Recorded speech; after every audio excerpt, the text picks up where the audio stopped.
Welcome to the BuyBox Experts podcast. We bring to light the unique opportunities brands face in today's e-commerce world. Hi, this is James Thompson from the BuyBox Experts podcast.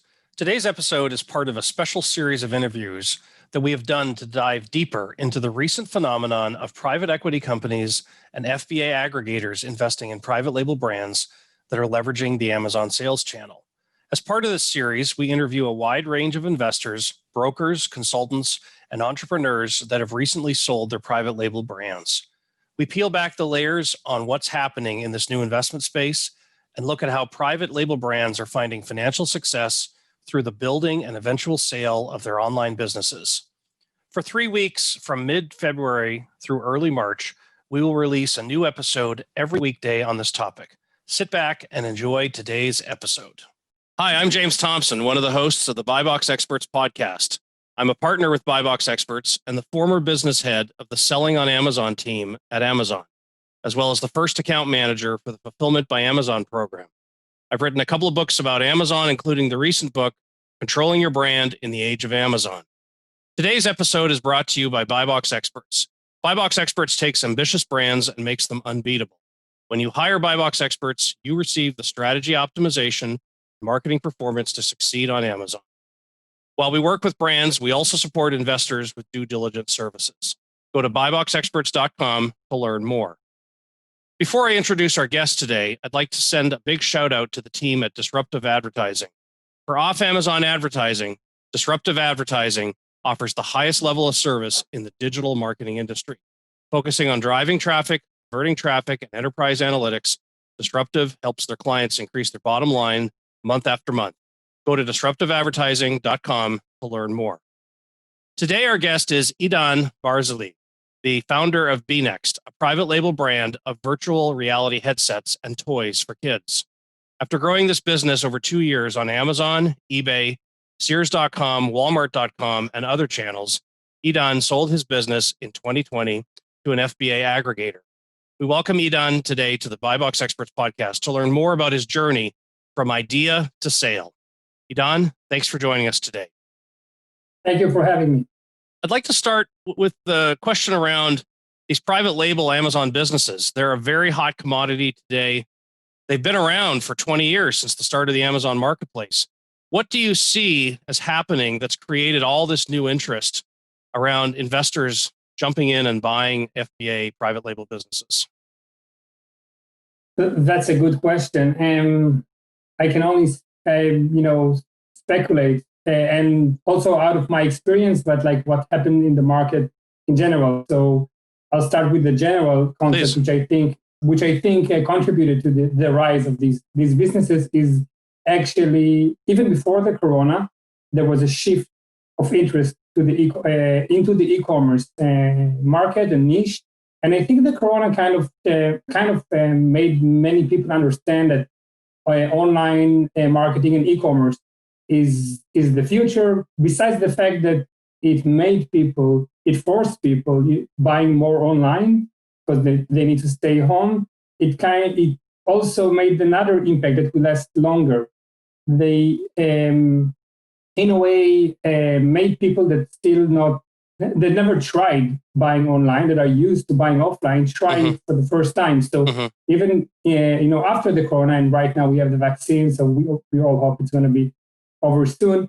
Many people that got exposed to buying online probably will stay there, and I think that many investors can understand it, can understand the trend, and want to be there in advance. And I think that the next years will be very good for to the e-commerce market, and Amazon specifically, because it's a huge player in the US and around the world. Let me ask you, Idan, when you started your company a couple of years ago, were you already planning on building it up so that you could eventually sell it? No, definitely not. When I started my business, it was 3 years ago with a partner, 3.5, and then 2 years ago all over again by myself after we decided to split, to go our separate ways. And in both of these times, it never crossed my mind because nobody was doing that. At least nobody, not in any significant percentage. Yes. The first case of somebody selling an Amazon business that I heard of was deep, I think a year after I started my second business. So no, it never crossed my mind. I guess that if it had, I probably would have done things slightly differently. Prepare myself more smoothly to the transition. Yeah, but like a year into the game, but again with like my second business, I realized it's a thing that people are doing that, and I start thinking about it. Yeah. So there are some entrepreneurs who get into business, and on day one, they're already thinking, what do I need to do to eventually sell my business? When you realized that there was the potential to build something up and then sell it, somebody would actually buy this business. What did you start to do differently in terms of how you ran your business? Yeah, okay, good question. So basically, you want to be, and that's what I'm doing. That is also what I'm going to do now if I'll start another business already oriented to the sale. The first thing that I didn't do in the beginning is try to separate everything. I had a company that had other revenue streams, and I was just thinking, okay, Amazon just another revenue stream. Yes. Again, it's possible to do it this way, but it's much more comfortable if you have a different legal entity, different bank account, different employees, different domain, because I had to migrate my domain to the buyer, and I ended up right now I'm using a new email, a new domain, and I guess I'm probably losing still some all the connections that aren't updated. So I think a separation is one thing. Make it like smooth transition. And second, another thing I can think of is try to create as much value as possible. It's true regardless if you're about to sell yourself, but it's even more important if you are trying to sell yourself. Think about the buyer. He has many options, right? Many people trying to sell their businesses. If you can offer added value, it can give you an edge over the other sellers. For example, if you have a strong brand presence, if you have a specific niche, you can you are very strong in a specific niche with a couple of products. If, for example, you have a lot of SOPs, which are what we call standard operating procedures, how things are done in your companies, so the buyer knows it's easier to shift the information from your end, from your side to his side. If, for example, your employees, the overseas employees, which you might be using, are willing to transfer once the purchase is done. Exclusivity contracts with the suppliers. If you now create, if you manufacture new products and you have exclusivity contracts with the suppliers, it will be very important to add this clause that say that if you sell your business, then the contract is sold with the business to the third party. That was I had this, and that my buyer really he was really satisfied with me having this clause. So all of these things, you can just pretend you're a buyer, think what you would buy, what you would like, which more or less are intuitive in many cases, and just try to act accordingly and be all organized and ready to move. And also know your business, which means understand that the buyer is going to do due diligence. So he'll ask many questions. And if you're organized and you know everything in advance, the P&L and what are your expenses and your percentages and your EBITDA, it will make everything smoother. So tell me about what happened when you decided, okay, I think I'm going to see if I can sell my business. Talk to me about those first few weeks when you finally decided, I think I'm going to try to sell this. So first time this idea went through my mind, the first thing I did was I talked to people who did it, either did it themselves or heard people doing it, to understand what's the procedure, what's the process, who buys these businesses, what is the multiplication, how do you calculate the specific profit that is used to calculate the value of your company, because it's not exactly, it's something similar to EBITDA, but in Amazon businesses, as far as I understand until today, we use we use a profit that is called SDE. It's a bit different, but again, if you consult someone that knows, he gives you he can maybe give you some tips about how to calculate the profit, how to proceed. Do you do it yourself or with a broker? What do you expect? What's the expected time of this entire process? Mm-hmm. What's a good time to sell your business? Just gather information, talk to people who know what they're doing, people who did it in the past, and that was the first thing I did. So you went through the process. You started to figure out what you needed to do, but also what your company might potentially be worth. Yeah. There's that initial. I've talked to many sellers who, when they realize, oh my goodness, my company's worth a lot more money than I thought. I've only been generating X, but someone's willing to pay me a whole lot more than X to buy my business. In your mind, there's this discussion around, well, do I wait a little bit longer and build the business up and try to get more money? Or is it good enough now that I'm ready to exit the business? How did you make that decision in terms of how much longer you would work on building the business versus how much time you would spend to actually get around to selling the business? Well, it's an individual point of view. Mm-hmm. For me, it was like when should I sell? If I understand your if I summarize your question, well, there's two parts. There's two parts. Okay. One is realizing your business is actually worth potentially more than you thought it was, and then secondly, saying, okay, now that I know that it's worth somewhere in that ballpark, do I want to work on this for another year and build it up even more, or do I say the number that is probably around what I could get for selling this is more than enough for me to say, I'm done with this headache. I want somebody else to take it off my hands. Yeah. I want to move on to something else. Yeah. Okay. I see. For me, understanding the value of my business was very important, but it wasn't the defining factor. For me, it was more how much. Okay, the reason I sold my company was actually it was a combination of two reasons. One, I was offered to join a different business venture in a different scale. Yep. And I had to have my free time, like it was a full-time job, a full-time venture. So I had to sell. But besides that, I reached this size, which in order to grow more, it requires a change in the structure of the business. And that is something that takes, there's like a curve of efficiency. And usually if you have this lean management, if you're like one entrepreneur with, let's say, 1-2 full-time employees and maybe a couple of employees overseas, you usually can reach the 7 figures, even the high end of the 7 figures when it comes to revenue-wise, yearly revenues. Most of the people I know that are 8-figure sellers, not all of them, but the vast majority had to change their structure, work more of a company in departments.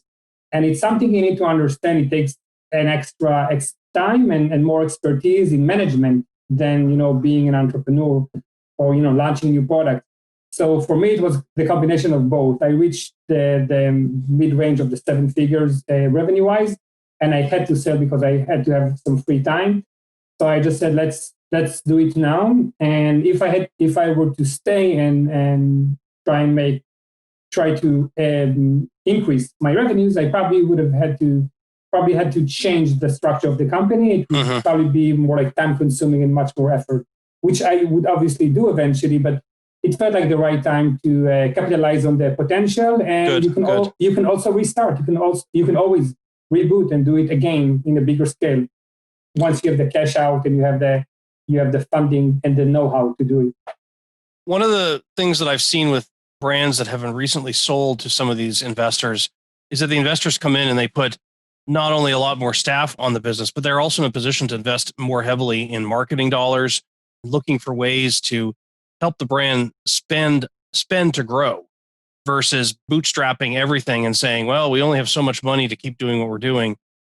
Do you anticipate that with your next business, now that you have more know-how, more experience, but also more working capital to start the business, do you envision that you will tackle the problem in a different way in terms of how you create growth for your business?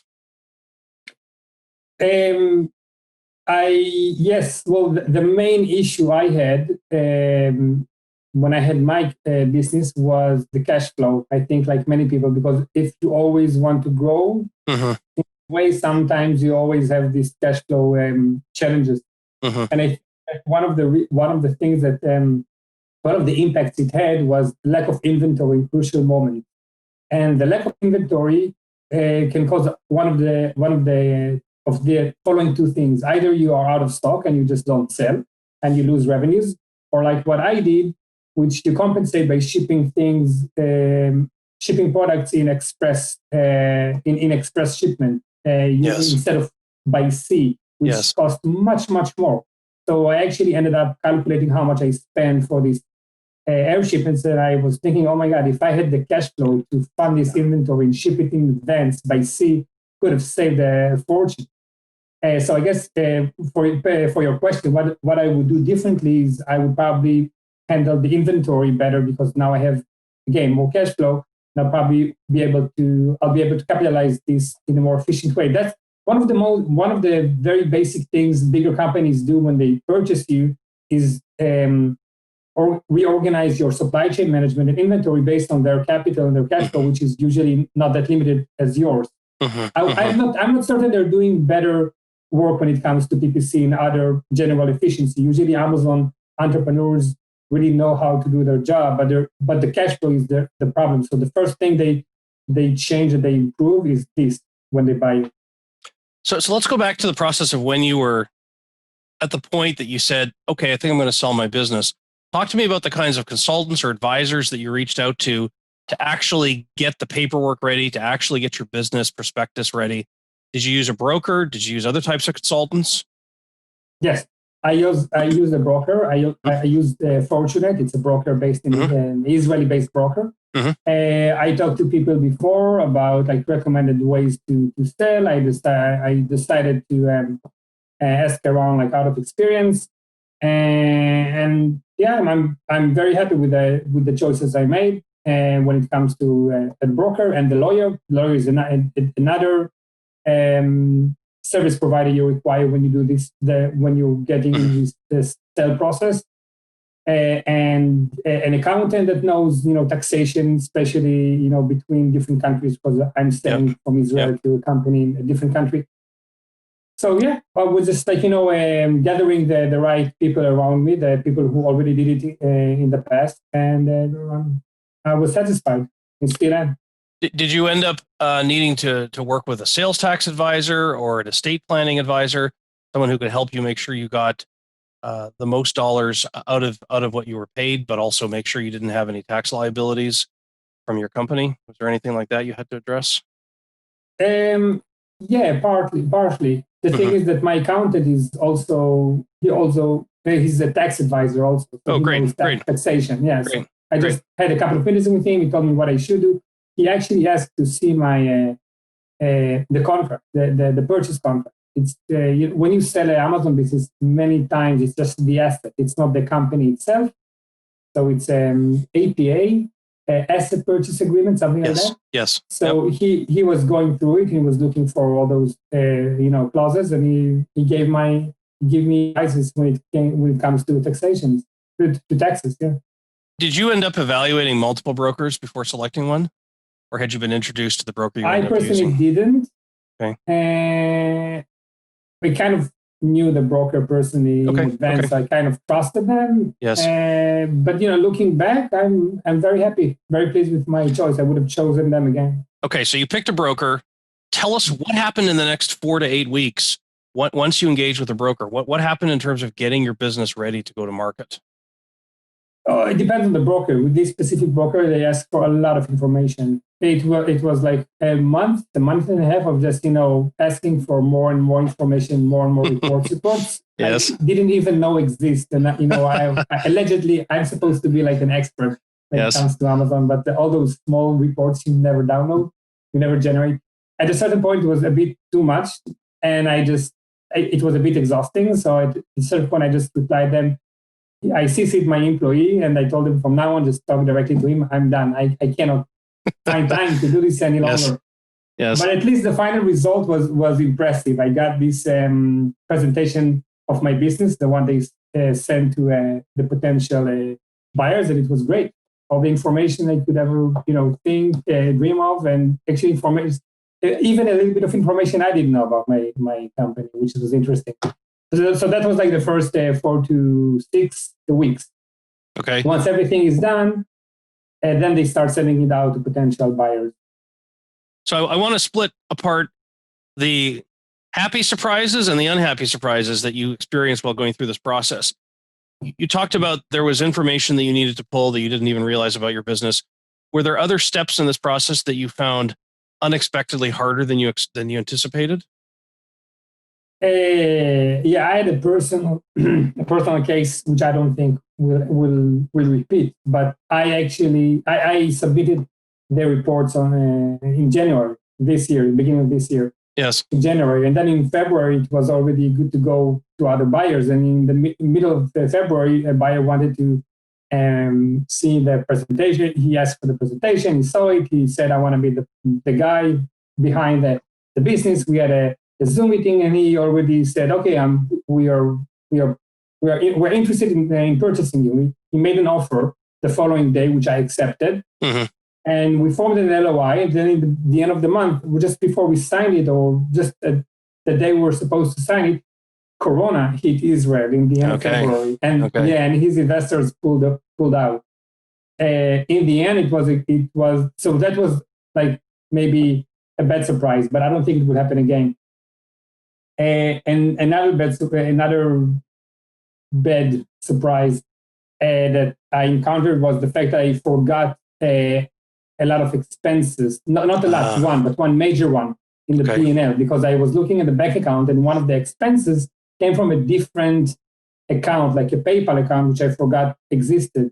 So I had to change the P&L, the profit after we signed the LOI, and I felt very uncomfortable about it. But I just explained the buyer the real reason that I forgot and what happened. We just adjusted the numbers and reduced the price, the evaluation, and proceeded with the deal. When it comes to good surprises, the fact that I didn't sell the business in the end of February ended up to be a very positive thing, because and that's a very crucial tip I'm urging everybody to do if you're about to sell your business. Keep maintaining the business and develop it as like everything is normal and you're not about to sell the business. Don't ever stop maintaining. Right. Think I'm about to sell it. It doesn't matter. Don't tell your friends. I didn't tell anybody, not my friends or my family, and I kept doing everything just as always. I didn't change anything in my behavior. And when the deal got canceled, it was just a small bump in the road. Nobody was around me to ask about it. I just kept I had like one day morning what happened, and then I just continued regularly, and that was a very good thing. Mm-hmm. So the business kept on performing well, and then the Corona increased the sales significantly, because I was selling toys and gadgets, and people stayed home, and they were purchasing them online. And then March and April were extremely good, and the evaluation went up, and I ended up selling the business in a higher evaluation. And so I gained a lot, and also the buyer gained a lot, because not just March and April were good, but May and June were great also, and he got to benefit from that. So we kind of, there were like 4 months of peak Corona time, and we kind of split them in between ourselves, and we both ended up profiting from this a lot. So talk to me about what happened when you finally picked the seller, or excuse me, you finally picked the buyer. You finalized the contract, you finalized the date of handover. What did the transition process look like? How long did it take? What was expected of you? Tell me about that experience. Yeah, so the sale process starts with the due diligence, if I remember correctly. And the buyer wants to check that everything you said is accurate. Well, the first thing is the signing of the LOI, letter of intent. You agree on a price and all this, all the main bullet for the contract that you're going to sign later on. Just a summary of the future contract, and then the due diligence phase starts. It's, I guess, around a month, and more or less, and they ask for all the information, and it depends on the buyer. Some buyers even ask to speak directly with your employees. Some buyers ask for you to translate your bank statements for them to their language to see what you were paying for what. Some buyers, everybody has to see your account from the inside to really get permissions to see, and they go over your financials. It's very easy. It's not very easy, but it's easier to do due diligence for an Amazon account, because once you give them permissions to your account, they kind of see the majority of the things. The other things they need to see is, talk to your suppliers and see that what the prices you say the product costs are the right prices and all these things. It takes time, but not as long as it could have been if it wasn't like an online company. So that's like the first phase. Pretty much double check and verify everything you said, financially speaking. After the due diligence part, you sign the contract itself with the final details. And the contract bounces between you and the buyer throughout the due diligence process, not to waste time. And then you sign it at the end of the due diligence, and they deposit the payment to an escrow company. Again, what I'm describing is not what happens always, but it's very, very common. It's what usually happens. Once the contract is signed, the due diligence is over, and the funds were deposited with the escrow company, the migration process starts. You actually transfer all the operation to the buyer, which is transferring the websites, the domains, everything, the trademark ownership, and obviously the Amazon account, and transferring the legal entity and the email of your Amazon account to somebody else. Really is a significant moment. This specific minutes is when you realize you're selling your account, when they get control and they become the main user of the account. And they change all the details, bank account, legal entity, main email, everything. They take control. And that's the migration process. It's much shorter than the due diligence, not much shorter, but it is shorter, let's say a couple of weeks. Once they have everything, the migration process is finished. The contract was signed, the money was deposited with the escrow company.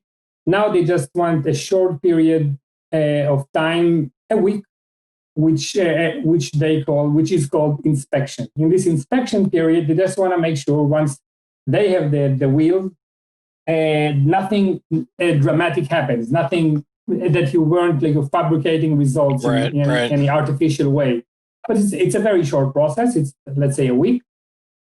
The inspection process is over. Everything is good to go. They inform the escrow company everything is over, and the escrow company transfer the funds directly to you, and you're done more or less.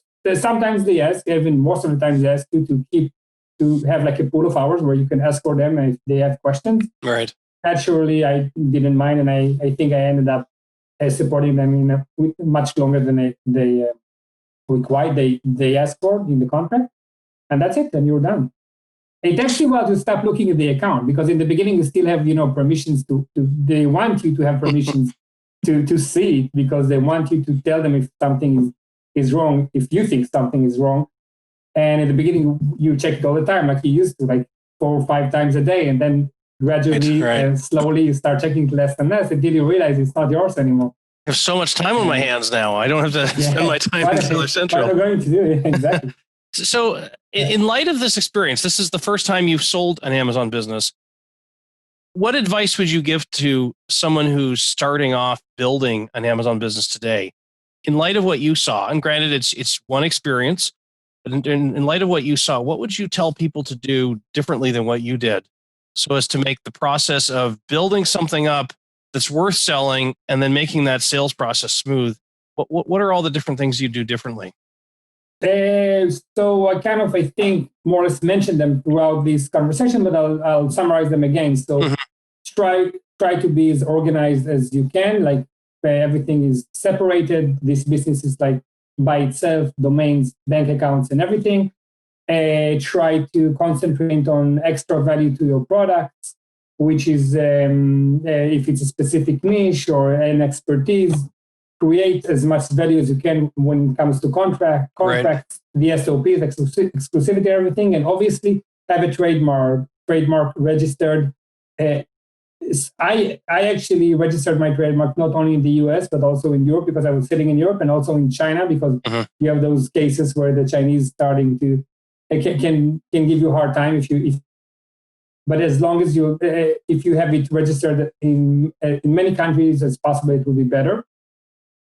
And never hide things from the buyer. You're probably going to find out, and it's something. Honesty is extremely important. So if you have all those gray area tricks, don't be alarmed. The buyer most likely is aware of these tricks, and he probably want to know what you're doing. Maybe he'll even want to do it themselves, but don't hide information. And that's it. And then when you get and understand, it's going to be at least a year or two before you can be able to sell the business, unless it's a very rare case of a faster pace. And then that's it. So let me ask you this, Idan. You built a business and you sold it, but what advice would you give to a brand builder in terms of being able to build a business that's still very scalable after they sell it? The company that buys your business is going to want to grow the business. So you don't want to take all the growth potential yourself. How do you leave opportunity in the business for someone to come along, invest more, and continue to grow the business? Good question. I guess, it depends what kind of business you have. There are many businesses which are scattered all over the place. They can sell, cups, and they can sell a toy, and they can sell this or that. In a business like this, scaling it is a bit more challenging. I guess you can either go to different marketplaces. I went at a certain point from Amazon USA to Amazon Europe, which was very helpful. Or you can launch variations of the product.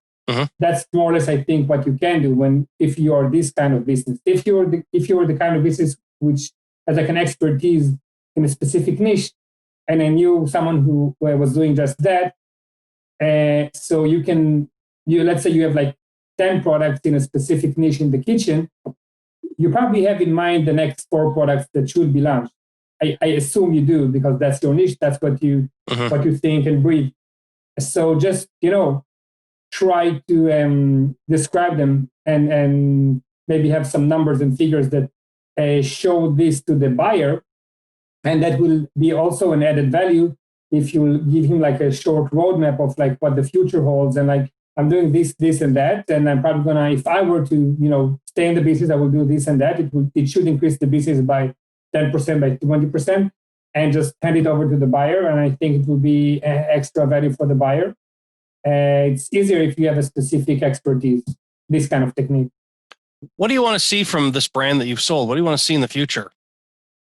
Well, it was a dominant brand in the specific categories it was invested in. I want to see them, staying this dominant as I was. I guess they are, at least until now. I'm not checking them that frequently, but it is happening. Yes. I don't see them launching new products, so I can't expect growth when it comes to new products. They were supposed to. Not really certain. So I guess just being dominant in the same categories as the products always were. I want to ask you one last question for our time together today. When you think of the different types of third-party software tools that you use to help build your business, share with us some of your favorite tools that you used. I used a lot of Google Sheets, like Excel. I'm an Excel guy. So I end up using it for the majority of the time. I do a lot of spreadsheets and a lot of calculations there. But when it comes to softwares, I do use the classic softwares I think most of the people use. For example, I use Helium 10. I used to use Seller Legend and Jungle Scout. I use also there's another one. Well, these are the ones I frequently use in the past. There's another one which I kind of forgot at the moment. But I think Helium-10, when in the last moments in the last period of my business, Helium-10 started launching more and more solutions that covered other solutions. So the need for extra softwares reduced over time. They're doing, Yes. I think, a good job. Yes. So these were the main tools we used. Very good. Idan, I want to thank you for joining us today on the BuyBox Experts podcast. We look forward to hearing about your future ventures. Good luck and thanks for your time. Thank you for having me. It was a pleasure. Thanks for listening to the BuyBox Experts podcast. Be sure to click subscribe, check us out on the web, and we'll see you next time.